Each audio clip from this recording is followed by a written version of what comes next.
Indian ஃபுட்டில் முறுக்கு பார்க்கலாமா? தீபாவளி முறுக்கு இல்லாமலா? ஸோ உளுத்தம் பருப்பு 1 கப் எடுத்திருக்கேன், 250 கிராம். இதை நம்ம வாணலியில், வெறும் வாணலியில் எண்ணெய்லாம் சேர்க்காமல் வெறும்னே ட்ரை ரோஸ்ட் பண்ணிக்கலாம்.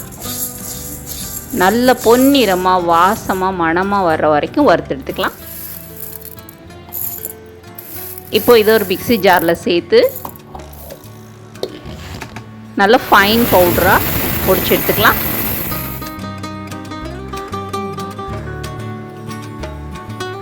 இந்த பக்குவத்துக்கு இருந்தால் போதும். இப்போ நம்ம இதை இன்னமும் நல்லா சலிச்சு எடுத்துக்கலாம். இதில் இருக்கிற அந்த ரவை மாதிரி இருக்கிற பீசஸ்லாம் முறுக்கு வெடிக்கிறதுக்கு சான்சஸ். ஸோ அதனால் நல்லா சலிச்சு எடுத்துக்கலாம். அரிசியை நாம் ஊற வச்சுக்கணும். நான் 5 கிளாஸ் அதே ஆழாக்கு காமிச்சனே 250 மில்லிகிராம்ஸ், அதை 5 ஆழாக்கு இட்லி அரிசி இல்லைன்னா சாப்பாட்டு புழுங்கல் அரிசியை ஊற வச்சுக்கலாம். 3லேருந்து 4 மணி நேரம் ஊற வச்சுட்டு அது கூடயே காஞ்ச மிளகாயும் சேர்த்து ஊற வச்சுட்டா நல்லா அரைக்கிறதுக்கு ஈஸியாக இருக்கும்.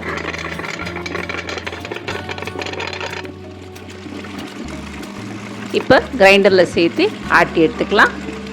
தண்ணியோட அளவு கம்மியாக, அதனால் ஊற வைக்கும் போதே நம்ம அளவு கரெக்டாக ஊற வச்சுக்கோங்க. ஏன்னா மிளகாயோட காரம் அதில் இறங்கியிருக்கும். தண்ணியை வேஸ்ட் பண்ண வேண்டாம். அளவான தண்ணியோட ஊற வச்சு அந்த தண்ணிக்குள்ளேயே சேர்த்து ஆட்டிக்கலாம்.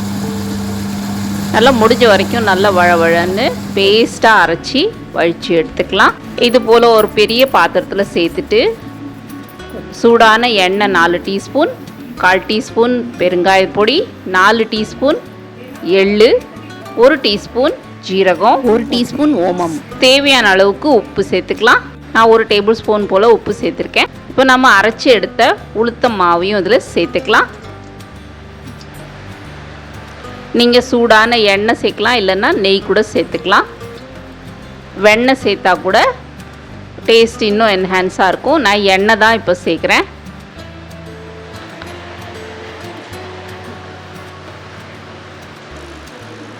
இதெல்லாம் சேர்த்து நல்லா மிக்ஸ் பண்ணிக்கோங்க. முறுக்கு அச்சியில் நம்ம எண்ணெய் அப்ளை பண்ணி ரெடி பண்ணி வச்சுக்கலாம். முறுக்கு மாவை பிசைஞ்சு அப்படியே விடக்கூடாது, புளிச்சிரும். அதனால் உடனே சுட ஆரம்பிச்சிடணும். இப்போ எண்ணெய் காஞ்சிட்ருக்கு. அதுக்குள்ளே நம்ம முறுக்கு அச்சியில் மாவை இது மாதிரி ஃபில் பண்ணி வச்சுக்கலாம். 3/4 ஆழாக்கு 3/4 மிக்ஸ் இந்த மாதிரி போட்டு ஃபில் பண்ணுங்கள். எண்ணெய் ரெடியாக இருக்குது. இந்த மாதிரி நம்ம முறுக்கு ப்ரெஸ்ஸில் எண்ணெய்க்குள்ளேயே, உங்களுக்கு ப்ராக்டிஸ் இருந்தால் இந்த மாதிரி செய்யலாம். இல்லைன்னா ஜார்னியில் எண்ணெய் தடவி அதுலேயும் சேர்த்து நம்ம பிழிஞ்சு இந்த மாதிரி சேர்த்துக்கலாம்.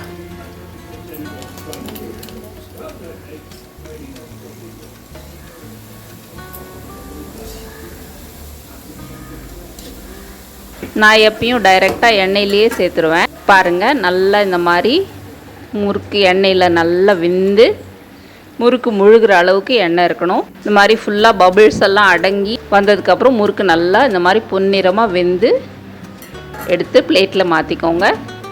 இது நல்லா ஆறுனதுக்கப்புறம் நம்ம டப்பாவில் போட்டு ஸ்டோர் பண்ணி சாப்பிடலாம். டைரெக்டாக எண்ணெயில் பிழிய முடியலன்னா நீங்கள் இந்த மாதிரி ஒரு ஜார்னியில் பின்பக்கமாக நல்லா எண்ணெய் அப்ளை பண்ணிவிட்டு அது மேலே இந்த மாதிரி முறுக்கை இப்படி புழிஞ்சு எடுத்து எண்ணெய்க்குள்ளே சேர்த்துக்கலாம். இதில் டேஸ்ட்டில் எந்த வித்தியாசமும் வராது, போடுற டெக்னிக் மட்டும்தான் வித்தியாசம். இந்த மாதிரி நீங்கள் செய்யலாம். இது பிகினர்ஸ்க்கு இன்னும் கொஞ்சம் யூஸ்ஃபுல்லாக இருக்கும் இந்த மெத்தட். ஸோ எல்லாத்தையும் இதே மாதிரி சுட்டு எடுத்துக்கலாம்.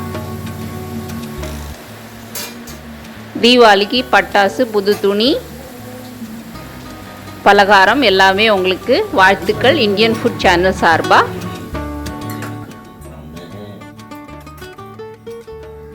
தீபாவளியை சேஃபாக கொண்டாடுங்க, குழந்தைங்களோட மகிழ்ச்சியாக கொண்டாடுங்க. உங்கள் உற்றார் உறவினர் எல்லாரோடையும் மகிழ்ச்சியாக தீபாவளிக்கு நல்வாழ்த்துக்கள்.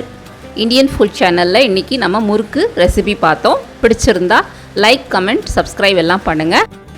ஒரு கமெண்ட் போடுங்க. எல்லாருக்குமே தீபாவளி நன்னாள் வாழ்த்துக்கள் அட்வான்ஸாக சொல்லிடுறேன்.